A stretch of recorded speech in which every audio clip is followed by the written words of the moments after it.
Hi, my name's Aaron, and I'm here to share with you what I do for a career. I work for a company in Portland, Oregon called Tone Proper AV, and AV stands for audio, video, and we also do lighting. And so we work with a lot of equipment, just like what you're seeing behind me right now. We go into concert venues such as McMenamins, we go into restaurants, we go into churches, and we install all of their sound systems for their bands, all of their lighting for their stage, and then we also do all their videos. Sometimes that's data projectors, sometimes it's really big TVs. I wish I had one that I could show you here that's really cool, but we have it out on a gig right now. It's an 85-inch touchscreen TV. It's pretty epic.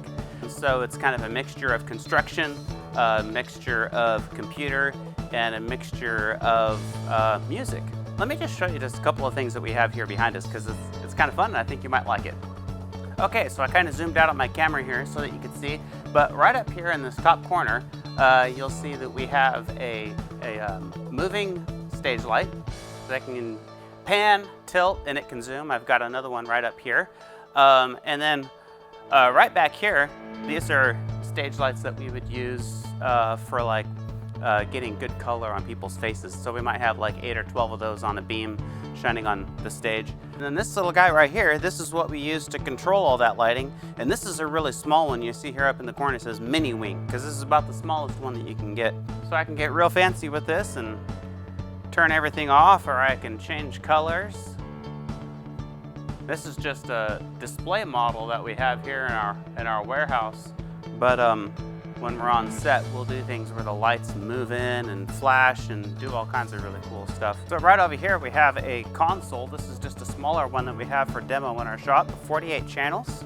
So you can do a lot of electric guitars, a lot of drums, bass, a lot of keyboards, vocals, and things like that. So we spend most of our days just kind of designing, building, selling, and installing all of this stuff in churches and concert venues. Some of the things that you might have to know before you're to get into this kind of an industry is obviously you got to have an ear for music. We use people with construction skill as well, because that's very important when you're hanging, several thousands of pounds above people's heads. You want to make sure it's not going to fall down. But really a lot of this stuff, it takes an ear for music. It takes an eye for video, and it takes the ability to kind of understand how lighting works. If shooting this video right now, you can see me pretty good, but if I were to turn off some of these lights, now you don't see me so well. And it's really important when you're doing video that you can see, because this is really frustrating. It's also important to have the skill to know where to put a microphone, because if I were to take this microphone, which maybe you didn't even see because it's black, and I have it on a black shirt, and I were to stick it way down here, now all of a sudden you can't hear me so well, and I'm kind of bumping it with my mic, which makes a lot of noise. So, those are some of the things that, going into this industry, you need to understand. So having a good understanding of video, having good understanding of music is really important.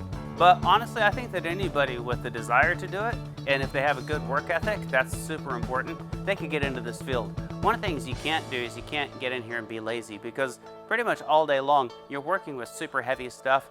You're working sometimes 30, 40 feet up in the air, and so you got to have a good hard work ethic, and you got to be willing to push yourself pretty hard.